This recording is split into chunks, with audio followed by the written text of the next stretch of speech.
여러분 안녕하십니까. 오늘은 미국 3조 달러 지금 한 3개월에 걸쳐 가지고 역사상 유례없는 돈을 지금 풀고 있는데, 자 우리는 이게 할리우드 액션인가 달러 강세를 진행하는 그 어떤 도구로 사용을 할 것인가, 이 타이틀을 가지고 오늘 공부를 한번 해 보도록 하겠습니다.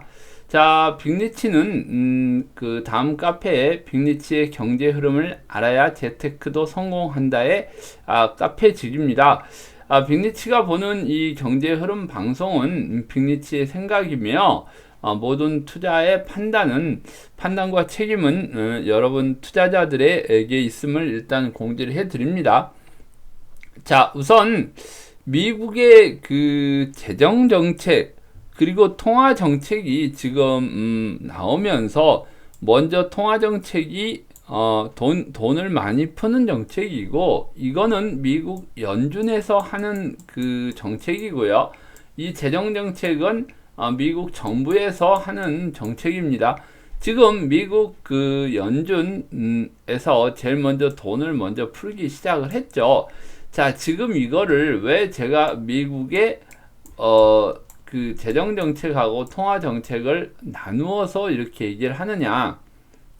제가 이렇게 그 경제를 풀어서 얘기를 해도 좀 이해를 못 하시는 분들도 이제 상당히 많은 것 같고, 제가 항상 그 미리 얘기를 하지만, 뭐 연준의 통화 정책이라든지 재정 정책 이런 부분들은 어떤 분들보다도 제가 먼저 여러분들에게 풀어서 설명을 해 드렸어요. 그리고 이 돈을 풀 때는 2019년 9월부터 상당히 많이 통화량을 늘리고, 그리고 이제 달러의 강세가 되는 부분이 글로벌에서 달러가 몰려 들어가면서 달러 강세가 이어지고 있는 부분을 여러분들과 오랜 시간 같이 공부를 해오던 부분입니다.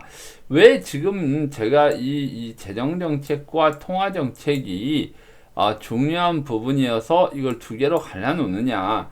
어느 나라든지 통화정책과 재정정책을 같이 시행한 적은 거의 없고요.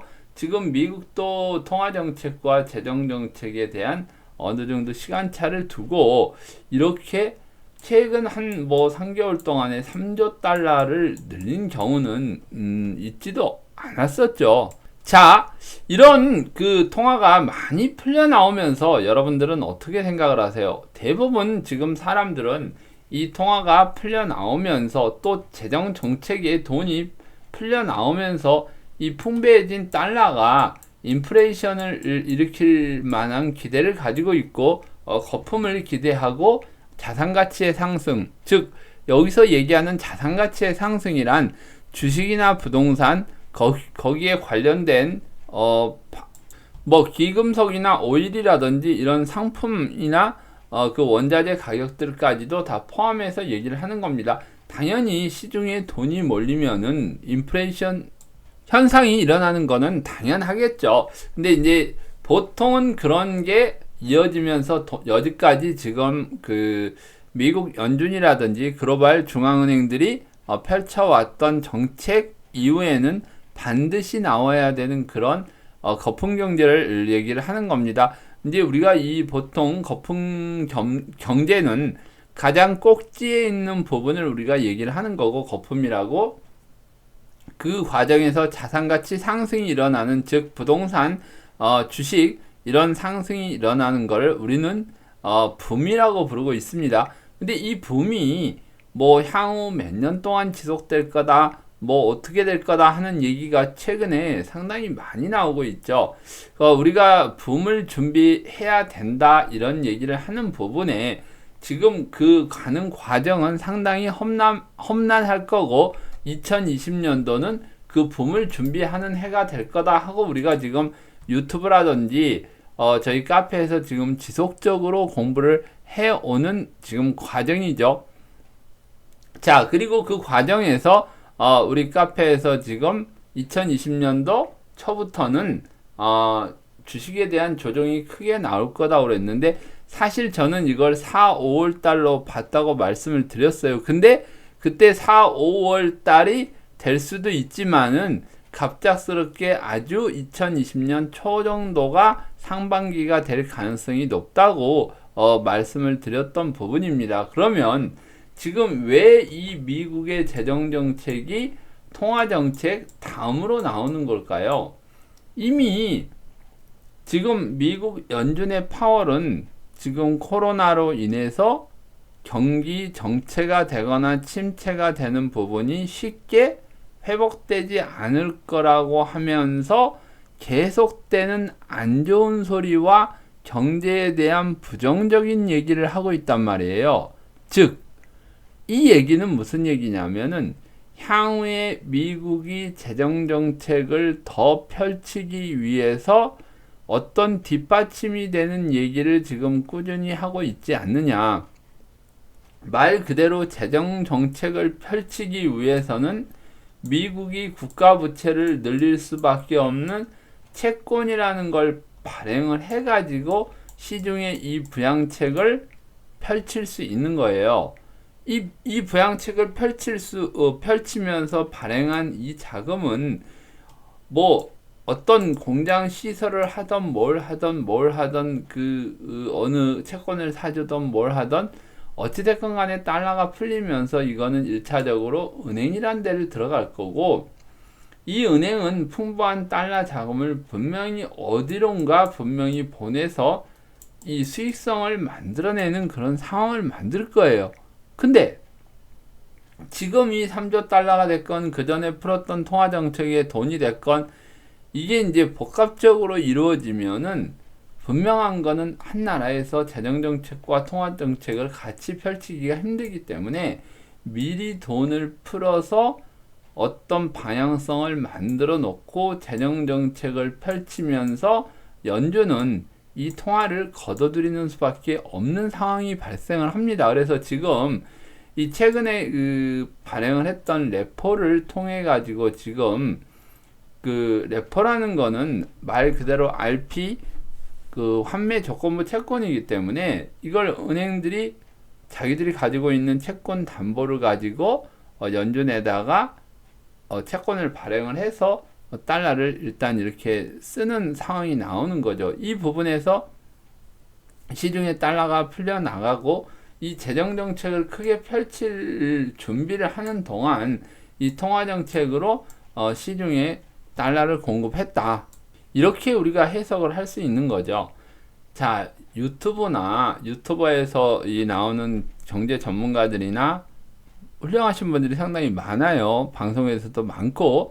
자, 그분들도 이제 이런 딱 부러진 미국의 이런 재정정책과 통화정책을 가지고 분분하게 해석을 해요. 자, 해석을 하는데 지금까지 보면은 상당히 해석이 잘못되는 부분들도 좀 볼 수 있고, 이 해석을 먼저 했다는 것 자체가 시장 파악을 어느 정도 남들보다 좀 빨리 하는 거다, 빅리치는. 이렇게 좀 생각을 하시면 되고요. 지금 뭐 통화정책을 펼치면서 나오는 이 돈에 대한 투자를 지금 미국이 상당히 계획적으로 하고 있다, 지금 이렇게 우리는 볼 수 있는 거거든요. 자, 그러면 그런 자금들의 흐름에 대해서 빅리치라는 사람은 여러분들에게 작년 9월부터 이 밸런스가 연준의 대차대조표 밸런스 시트가 증가할 거다. 그리고 이 증가하는 분이 이렇게 꺾이면서 시장에 대한 아마 충격이 한번 나올 거라고 여러분들하고 지금 꾸준히 공부를 하고 있죠. 이 당시에 분명히 이런 대차대조표의 자산이 증가할 거라는 거를 이 시점에서 예상한 사람은 아무도 없었단 말이에요. 자, 이거를 이렇게 하면서 시중에 이 달러를 풀면서 자산을 늘렸고, 이 자금이 지금 시장에 주식시장의 급락과 급등을 지금 반복하는 상황을 만들었던 겁니다. 이게 지금 전체적으로 이 자산이 늘어나는 부분을 이 증감이라는 게 있겠죠. 1년 대비, 한 달 대비 이렇게 증감되는 차트로 이걸 다시 한번 보면은 이런 상황이 나오는데, 제가 여러분들에게 유튜브로 이게 내려가면서 저기 44, 40, 54 이렇게 다시 늘어나다가 마이너스가 나올 거라고 했던 부분이 드디어 마이너스 54억 달러까지 이 증감률이 줄어들었다는 거는 지금 레포 발행한 부분을 이게 이제 점점 줄이고 있다. 이렇게 우리가 볼 수 있는 거죠. 이 증감이 줄어들면서 분명히 이런 문제가 일어났는데 이게 2008년도에 상당히 굉장히 활발하게 진행이 됐던 부분이 있기 때문에 우리가 이걸 한번 연준의 사이트에 들어가서 한번 보기로 하겠습니다. 이게 그때 당시만 해도 이걸 좀 줄이다 보니까 이렇게 됐네요. 이때 당시만 해도 이게 마이너스로 들어가면서 이게 이제 여기도 이제 크게 증가를 했던 부분이 2007년도 8년도 금융위기 때 돈을 풀면서 이렇게 증가를 했다가 너무 한꺼번에 풀어버려 가지고 이거를 줄이는 과정에서 이 마이너스를 가면서 이 줄이는 과정에서 계속 주가는 빠졌다는 걸 여러분들이 아실 수가 있어요. 그리고 여기서 이제 반등이 나왔다 본격적으로 빠진 게 아마 이제 이 부분이 나왔기 때문에 이제 이 증감 부분이 이제 여기죠. 여기 따지고 보면 이제 여기잖아요. 그래서 여기 이제 진행되면서 한번 시장이 크게 흔들리니까 아마 다음 주 금요일 날 또 이게 이 자료가 나올 거예요. 그래서 아마 이미 마이너스로 접어들었기 때문에 이 정도 부분이 나오면은 그러니까 다음 주나 7월 초쯤 이 변곡이 나올 가능성이 높습니다. 그래서 지금 우리나라는 7월 1일에 변곡일이 나오고 7월 6일에 변곡일이 나오는데 S&P 같은 경우에는 7월 7일에 변곡일이 나오거든요. 그러면 7월 7일에 변곡일이 나온다 그러면 우리나라가 먼저 변곡이 맞이하고 그 다음에 미국이 그 다음날 7월 7일 날 맞이할 수 있겠구나 하는 상황을 보면 이게 하루 이틀 정도 차이가 있어요. 왜냐하면 긴 음봉과 양봉이 나왔을 때는 이게 하나가 둘로 뭉쳐지기 때문에 이게 하루 이틀 플러스 마이너스 한 1일 정도의 오차는 있다고 여러분이 보시면 됩니다. 자, 지금 제가 방송을 뜨고 있는 시간은 2020년 6월 19일 금요일 오후 11시 8분입니다. 지금 11시 8분에 지금 오늘 미국 시장은 우리나라 6월 선물 옵션 만기 날처럼 내마녀의 날이라고 그래서 선물 옵션 이 파생상품 부분들이 오늘 모두 청산이 되는 날이에요. 자, investing.com에 지금 11시 9분 시간을 지금 보시면은 이 다우지수나 S&P 지금 등락이 오고 가면서 지금 아마 마지막 포지션에 대한 정리를 수익을 극대화할 거로 지금 보고 있습니다. 미국 달러 지수도 지금 97달러 29센트 50전 이렇게 지금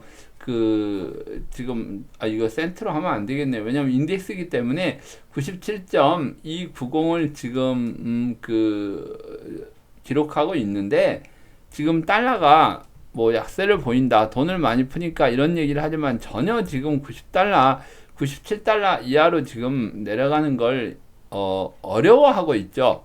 자, 원자재 부분도 보면 오늘 상당히 상승폭이 좀 높아진다고 볼 수 있는데요.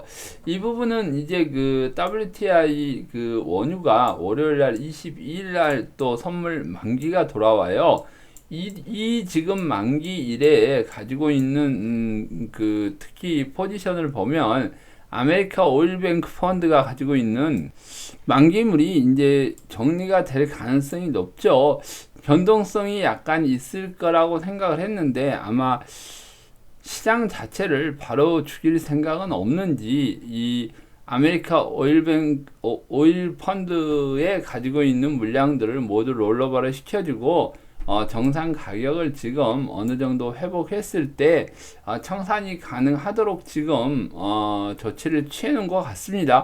만약에 이 7월물이 또 롤오버를 한번 한다 그러면은 이게 상당히 또 문제로 대두가 될 수 있죠. 지금 이렇게 40달러까지 올라가는 거는 지금 8월물 가격이 거의 40달러 정도 돼 있기 때문에 지금 요거 키 맞추기를 하려고 지금 오늘 올라가는 것 같습니다. 그래서 아마 그 월요일 날 그 만기가 끝나면 아마 변동성이 한번 일어날 가능성이 높기 때문에 여러분들은 이 원유 같은 경우에는 좀 참고적으로 보시기 바랍니다. 그리고 금 같은 것도 지금 변형된 헤드앤숄더라고 그랬는데 이따 한번 혹시 볼 기회가 있으면 제가 봐드리겠지만은 지금 환율 부분도 지금 우리나라 원화가 상당히 강세를 보이고 있는 부분을 알 수 있습니다. 그래서 오늘 이런 걸로 본다 그러면 잘하면 그 지수는 조금 조정이 나올 가능성도 좀 있어 보인다. 이렇게 지금 보고 진도를 계속 나가겠습니다. 그래서 이런 식으로 지금 그 밸런스 시트가 이 대차대조표의 자산 부분이 줄어들고 있는 상황에서 자, 우리가 제일 궁금했던 부분, 타이틀 부분에서도 자, 미국이 3개월에 걸쳐 시행한 통화정책 3조를 발행한 이 부분이 이 돈이 여러분들은 어디로 갈 거라고 생각하세요? 대부분 사람들은 약간의 고통은 느낄 수 있지만 어떤 그 유튜버는 그러더라고요. 고통을 느낄 수 있지만 분명한 거는 우리는 웃을 수 있는 윗방향으로 봐야 된다. 즉 인플레이션에 대한 기대로 자산가치 상승에 베팅을 해야 된다고 이렇게 얘기를 하는 분들도 계시고 저도 얼마 전까지 현금을 확보해라. 현금이 좋다. 분명히 이렇게 얘기를 하고 우리가 20에서 30% 정도 뭐 10%도 괜찮다. 이 정도의 자금을 가지고 주식 종목만 공략을 하는 그런 그 상황을 만들자 아니면은 일시의 파생 상품들 ETF나 이런 부분들을 가지고 샀다 팔았다 하는 매매를 하는 게 가장 현명한 투자가 될 것 같다. 지금 이렇게 얘기를 했습니다. 자, 이게 지금 3개월에 걸쳐서 시행한 3조 달러는 지금 만약 이게 계속 풀렸다 그러면 그 말이 맞아요. 우리 시장에서 자산 가치를 사가지고 우리도 즐길 수 있는 부분을 즐겨야 되는데 실질적으로 미국 시장이 엄청 그 최근에 올랐다 빠졌다가 정말 급격하게 한번 일어난 적이 있었죠. 자, 미국의 다우존스 지수입니다. 이미 목표치 26,121을 넘고 지금 이날 보시면 6월 11일인데 이날 정말로 그 급락이 나왔었죠. 급락이 나온 상태에서 지금 다시 얘가 이런 또 급등이 나오는 상황까지 나오고 결국은 이런 모양을 보이면서 얘도 계단식 하락에 대한 준비를 하고 있습니다. 제가 이 부분에서 조금 의아하게 생각하시는 분들을 위해서 제가 60선 이동 평균선으로 지금 왜 급락이 안 나오고 계단식 하락이 나오는지 이런 부분들까지도 제가 자세하게 한번 그 공부를 해 드렸습니다. 근데 이 부분도 지금 보면은 왜 갑자기 이렇게 뭐 6% 이 정도로 거의 7% 빠졌었죠. 7% 빠지고 급반등이 이런 식으로 나와가지고 3% 이거는 3% 2% 2% 정도 아니죠. 이거는 이 자체는 지금 한 0.62% 올랐네요. 그리고 요게 그 다음날 한 2% 정도 오르고 지금 상황이 이렇게 전개되고 있는데 이날 갑자기 이렇게 빠진 이유가 있어요. 이날은 이걸 보면은 이 연준에서 하는 정책 중에서 통화정책을 펼치면서 시중에 문제가 되는 회사채를 사준다고 얘기를 했거든요. 이 회사채를 사준다고 그러니까 뭐 거의 정크펀드에 가까운 회사채를 사준다고 그러니까 이걸 그 월스트리트 뉴스에서 엄청 떠든 거예요. 이걸 엄청 떠들다 보니까 말 그대로 개나 소나 이 그 채권들을 말도 안 되는 채권을 수익률이 높으니까 엄청 사놨겠죠. 야, 이거 연준이 사준대. 이거 정말로 이거 연준이 사주면은 지금 수익률이 뭐 20%도 넘고 30%도 넘는 이런 게 야, 앉아서 그냥 돈 버는 거야. 그러니까 너도 나도 사고 이거 심지어 우리나라 개인들이나 그 회사들도 지금 그 투자 회사들도 사가지고 지금 이걸 ETF로 된 상품도 사고요. 지금 엄청 많이 사놨어요. 이걸 사놨는데 약 7,500억 정도인가를 2,500억인가 7,500억 좀 기억이 잘 안 나는데 이 정도의 그 금액을 넣어가지고 정크펀드를 사준다고 지금 얘기를 했는데요. 자, 수천억을 가지고 이 불량채권을 사준다고 그랬는데 실질적으로 연준에서 산 게 55억 달러밖에 안 돼요, ETF가. 아니, 이게 뭔 소리냐? 다 사준다며 55억 달러 정도밖에 안 사주고, 회사들이 신청하는 거는 이 회사들이 이런 그 채권을, 불량채권을 팔고 돈을 끌어 쓰다 보면은 분명한 거는 상장돼 있는 회사들의 하나인 거니까, 이 회사 문제 있는 거다 해서 주가가 빠져버리면 이 구제금융을 받는 것보다 오히려 주가 빠지면서 문제가 생기는 게 더 심각해지잖아요.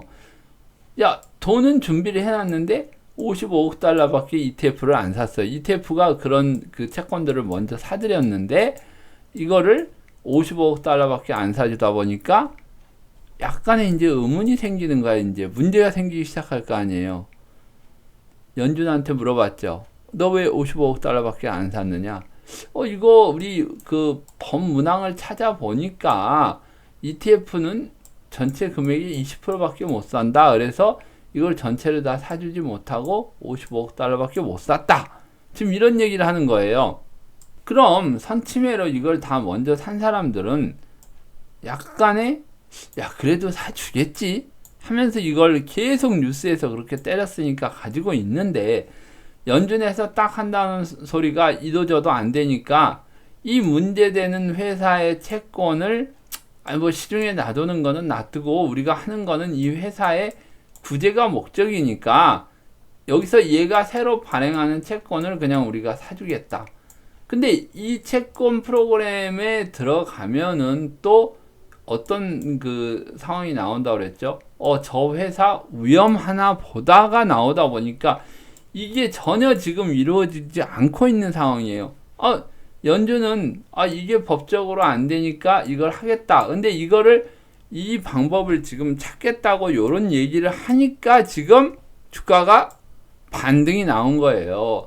근데 이제 여기서 보세요. 문제가 생긴 거는 분명히 채권을 ETF로 샀던지 산 외국인이든지 우리나라 개미든지 미국 개미든지 이제 그 회사가 문제가 생겨버리거나 빨리 그 매매를 하지 않으면 계속 가지고 있다가는 문제가 분명히 생길 수 있겠죠.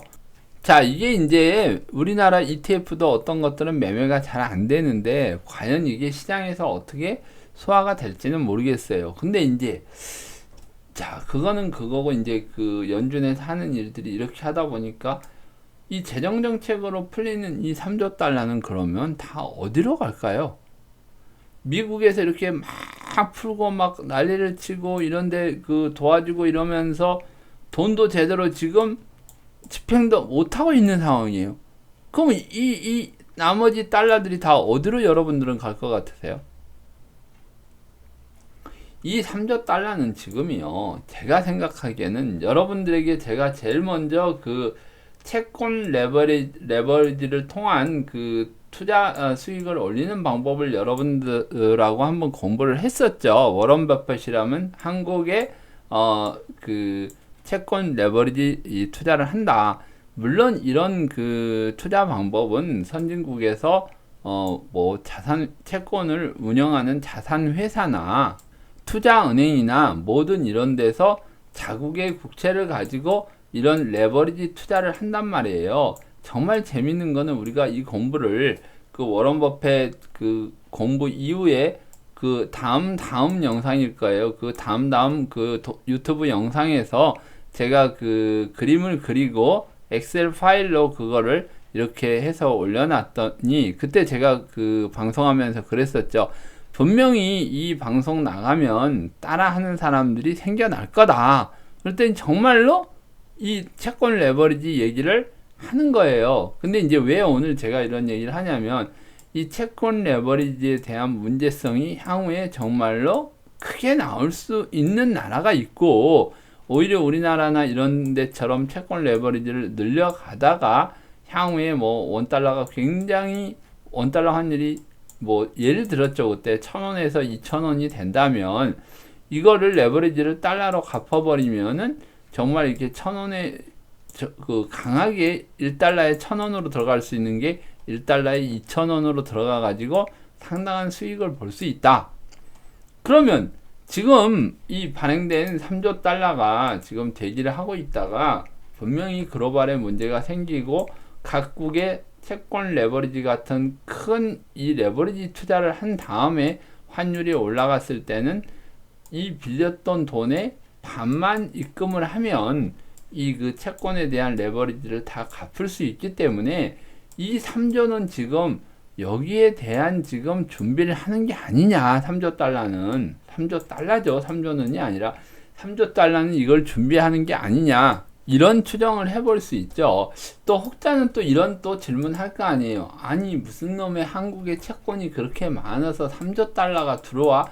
너 미쳤냐? 이렇게 얘기할지는 모르겠지만 참 이게 답답한 거예요. 이렇게 생각하시는 분들은 한국을 예로 들었을 뿐이지 유럽도 있고 일본도 있고 중국도 있고 뭐 여러 나라들이 있을 거 아니에요. 뭐 유럽도 보면 영국도 있고 뭐 스위스도 있고 모든 나라들에다 이 레버리지 상태를 만들고 있었는데 지금 유로가 계속 그 약세를 보이는 하락 패턴을 만들고 있잖아요.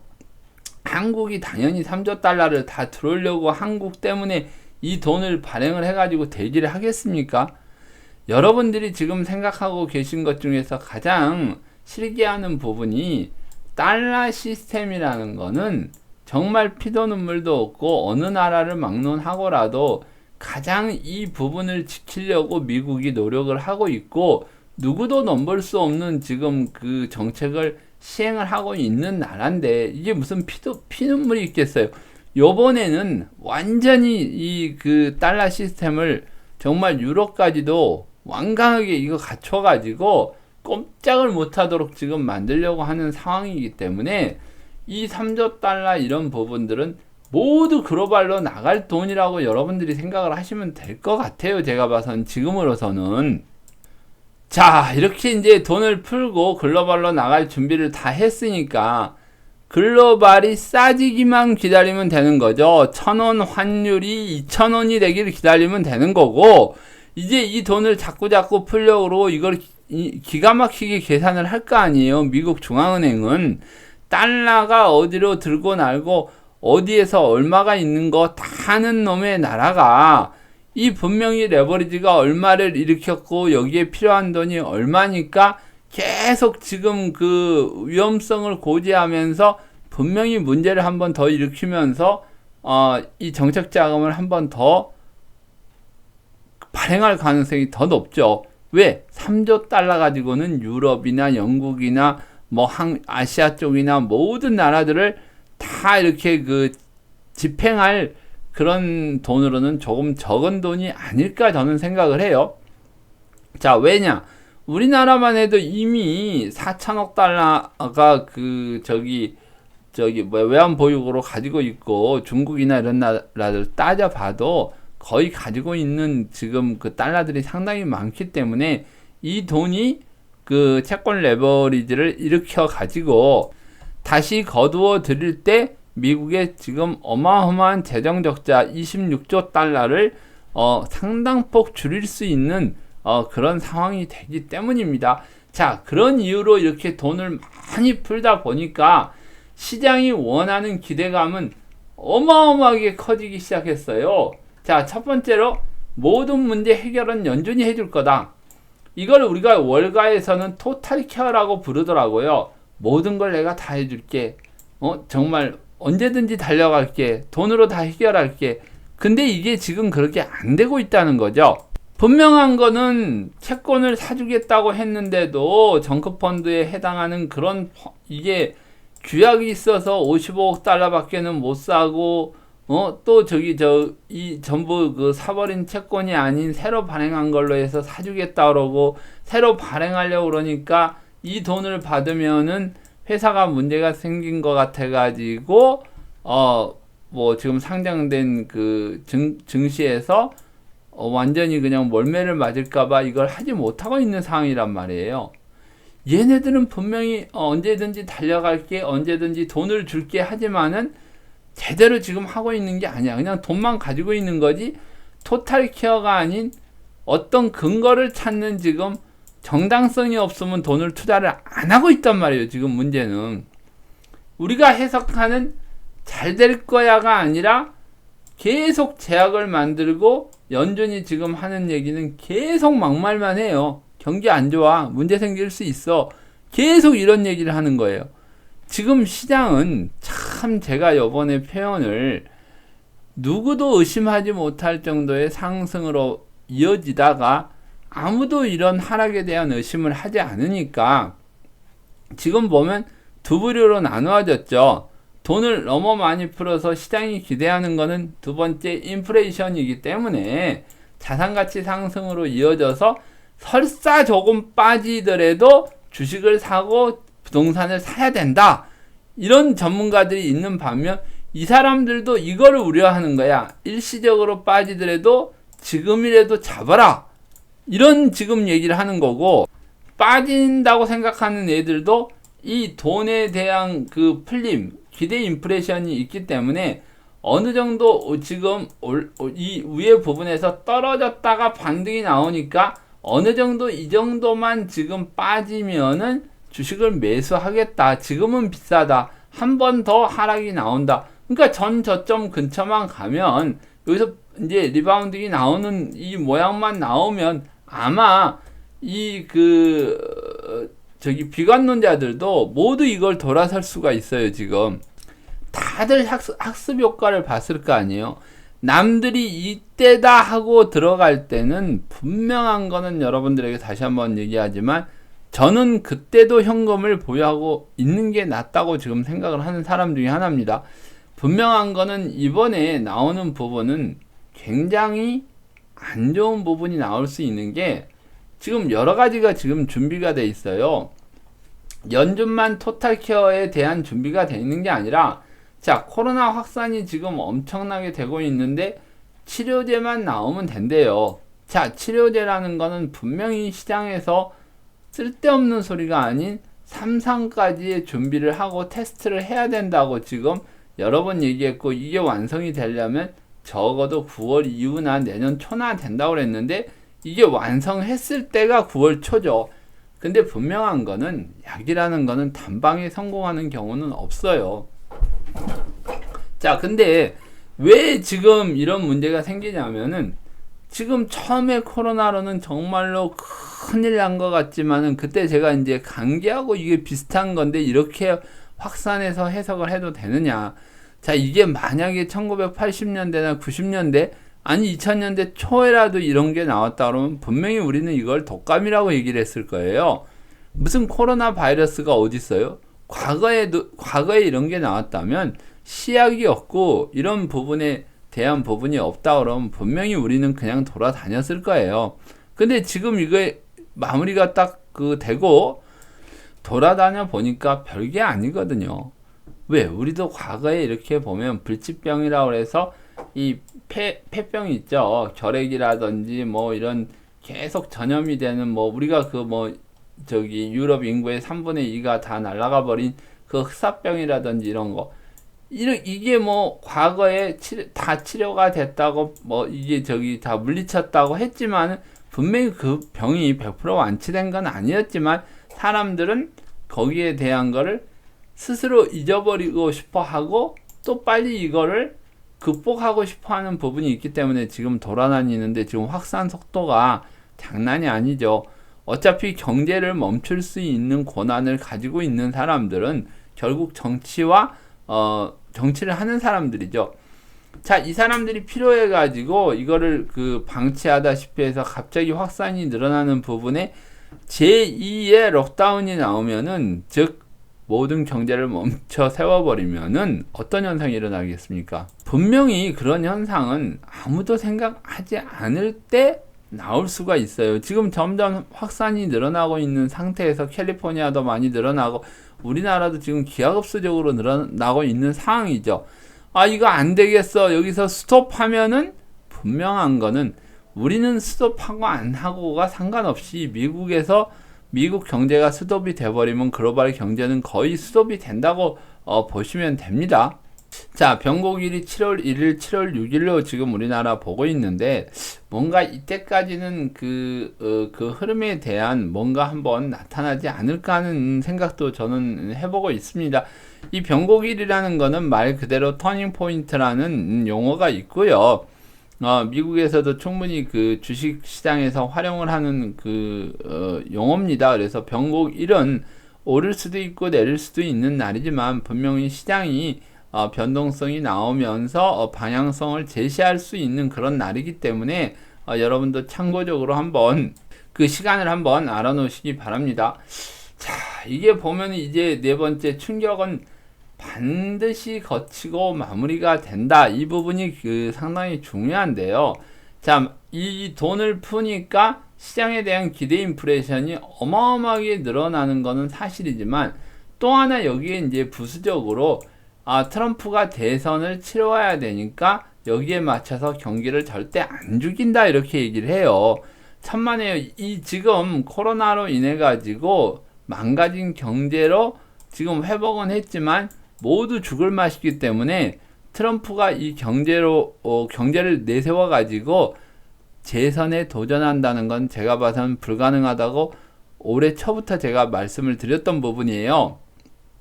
자, 그러면 아들 부시처럼 아프가니스탄이라도 이 침공을 해가지고 폭격을 하고 전쟁이다 하고 선포를 하면은 모든 사람들이 이거는 아들 부시가 이어서 해야 돼 이런 상황을 만들 가능성이 지금 높죠. 지금 중국의 시진핑이도 입장이 지금 애매모호한 상황이고 트럼프도 애매모호한 상황이기 때문에 정말 재밌는 거는 중국의 지금 미국이 북한을 제재하고 난 이후에 석탄 수출이나 뭐 이런 거를 모두 지금 줄여버려 가지고 66%나 감소가 됐대요. 지금 이 식량 부분에서부터 지금 모든 석유나 뭐 이런 부분들이 거의 지금 북한은 밀란이 일어날 정도의 지금 상황이 아니겠느냐 하는 뉴스들을 여러분들이 많이 접하셨죠. 뭐 그게 진실이든 사실이든 뭔가 지금 북한은 그런 변화의 조짐을 보이고 있고 여차하면은 뭐 정말 먹을 거 안 주면 여차하면은 뭐라도 당장 쏠 것 같은 지금 분위기를 만들고 있죠. 결국은 전쟁을 하고 안 하고는 그 나라를 죽이고 살리는 거는 경제 봉쇄가 가장 큰 역할을 한다는 걸 우리가 여기서 알 수 있습니다. 그래서 지금 뭐 여러 뉴스에서도 지금 보시는데 제가 확인은 된 거는 아니지만 여러 뉴스나 정보를 통해서 보면 호크 미사일 그리고 항공모함에 들어가는 미사일이라든지 이런 무기들 재료들 있죠. 그리고 이제 항공모함이라든지 비행기라든지 그런 기름을 재공급할 수 있는 그런 배들이 지금 들어오고 있는 상황을 보면은 일본과 우리나라에 지금 직결을 하고 있는 모양을 보면 이게 뭔가 돌파구를 혹시라도 지금 우리나라 주식시장에서도 방산주들이 지금 상당히 많이 올라가고 있죠. 그래서 이 포문을 혹시 북한으로 돌려서 시진핑이도 이건 제 생각입니다. 시진핑이도 어떤 자기 자리를 찾을 수 있고 트럼프도 대선에 성공할 수 있는 그런 딜을 하지 않았나 하는 그런 의심까지도 해봅니다. 왜냐하면은 또 다시 중국하고 미국이 또 친화적인 상황을 보이고 있고 화웨이에 대한 부분도 풀고 있고 뭔가 또 이상한 행보를 하고 있는 걸 보면 지금 뭔가가 지금 준비되고 있지 않느냐. 그래서 정말 이게 다른 나라에서 일어난 일도 아니고 우리나라 코앞에서 이런 일이 일어난다고 그러면 정말 우리 시장은 패닉에도 빠질 수 있지 않겠느냐. 그러니까 이미 코로나에 대한 2차 확산으로 록다운. 자, 우리나라가 단순히 우리나라뿐만 아니라 세계 어느 나라를 또 폭격을 하면서 일어날 수 있는 전쟁이라든지 이런 큰 이슈가 남아있는 이상은 지금 뭔가에 대한 우리가 준비를 갖추고 시장을 봐야 되지 않느냐. 정말 재밌는 건 여러분들이 이런 현상이 일어날 때는 보통은 주식이 빠지다가 막바지에 일어날 수 있다는 걸 여러분들이 꼭 그 기억을 해 두세요. 왜냐면은 우리가 우리나라에서 그 9.11 터질 때도 갑자기 9.11 때 주가가 폭락한 걸 알고 있지만 이미 상당 부분 빠진 다음에 9.11이 터졌다는 거를 아시는 분들은 별로 없어요. 오늘 시간상 그거는 제가 생략을 하고, 분명한 거는 빠지는 중에 대선이 가까워지면 아마 트럼프가 유리하고 어떤 정말 보이지 않는 뭔가가 하나 터질 가능성이 지금 높은 상황으로 나오고 있습니다. 왜냐하면 대선을 위한 어떤 모멘텀을 하나 만들 가능성이 있다고 저는 충분히 생각을 하고 있습니다. 이거는 이제 추정에 의한 거니까 어떤 전망이라고 보기는 어렵습니다. 그래서 분명히 시장은 반드시 충격을 한번 거치고 마무리될 가능성이 높습니다. 자, 인플레이션이 강화가 되면 이 금리 정책이 금리가 상승을 할 수밖에 없어요. 이거는 조금 뒤에 일어날 일이고 붐이 한참 활성화됐을 때 일어나는 일인데, 제가 왜 이걸 미리 말씀드리냐면은 가장 역동의 시대, 가장 달러 시스템에 힘이 실리는 시대가 이 1970년대 후반부터 물론 1970년대 초반부터 그 어떤 상황이 나오냐면은 중동 전쟁으로 인한 이제 오일 쇼크로 인해 가지고 인플레이션이 심화되면서 이런 금리 인상들이 엄청나게 일어나게 돼요. 그래서 이거 뭐 거의 20% 가까운 금리가 나오는데 미국의 역사적 정책 금리인데, 여러분들이 이 상황 금리하고 지금 이런데 상황 금리하고 비교를 한다는 거는 사실은 말이 안 돼요. 근데 이때 당시에 분명한 거는 1980년대도 미국이 보호무역주의를 했고 그 다음에 환율 전쟁도 했었던 그런 때기 때문에, 여러분들이 이걸 생각하신다면 지금 금리는 이런 모습을 보이고 있고, 정말 보지 못할 것 같았던 제로금리 이 수준을 2008년도 금융위기 이후에도 여러분들이 봤던 부분이고, 이게 다시 경기가 살아나니까 금리가 올랐다가 지금 빠지는데, 물론 이것도 어느 정도는 이 제로금리 부분을 유지를 하겠지만은, 자, 언젠가는 다시 금리가 이 수준까지만 올라가도 이게 4% 뭐 5%까지도 올라갈 가능성이 높기 때문에, 지금 여러분들이 대출을 가지고 있던 부분들이 만약 4% 5%의 금리 인상이 나오면은, 정책금리가 이 정도 올라가면 분명한 거는 뭐 6% 7%까지도 올라갈 수 있는 상황이기 때문에 상당히 위험한 상황으로 빠져요. 물론 가지고 있는 부동산이나 주식이 계속 지속적인 상승을 한다 그러면 어느 정도의 금리가 올랐을 때는 버틸 수 있지만, 이때 이제 시장이 망가지기 시작할 때 이 금리 이 상승 부분이 유지를 하고 있다 그러면 정말 여러분들은 가지고 있는 자산을 또 헐값에 매각을 해야 될지도 모르기 때문에, 제가 붐이 일어난 이후의 상황까지도 지금 여러분들하고 한번 미리 지금 보는 겁니다. 혹자는 뭐 빅리치라는 사람이 너무 앞서서 경제를 보고 있다 이런 얘기를 하는데, 시간이 흐르다 보면은 그거는 분명히 나타나는 현상이고, 뭐 제가 어떤 경제 흐름을 얘기를 하면은 반드시 내일 나타나야 된다 이렇게 생각하시는 분들이 많은데, 정말 그거는 잘못된 생각이라는 걸 아시고 시장을 보시기 바랍니다. 분명한 거는 여기서 이때 별거 아니고 굉장히 짧고 굉장히 빨리 나온 것 같지만, 1980년대부터 이런 금리가 여기까지 떨어지는 데까지는 뭐 거의 10년 넘게가 걸리는 거예요. 그럼 하나하나가 이게 모아가지고 이렇게 되는 거지, 제가 지금 이 얘기를 하는 것도, 자, 여기 2007년도 8년도에서 쭉 이렇게 하다 금리가 올라가는 건 굉장히 오래된 거고, 분명히 경기가 살아나게 되면 이런 서서히 금리가 올라갈 거니까, 이건 자신의 금리 폭에 맞게 여러분들이 이거를 준비를 하셔야 된다는 얘기예요. 자, 그래서 이걸 좀 줄여서 볼게요. 이해를 돕기 위해서. 자, 2007, 8년도에 이런 금리 상승이 나옵니다. 이때 5%까지 올라갔으니까 그때 그리고 경기가 다시 이게 나빠지면서 이게 이제 이런 이 2007년도 8년도 지나고 나서 이 회색띠가 경기 침체를 나타나는 그런 회색띠거든요.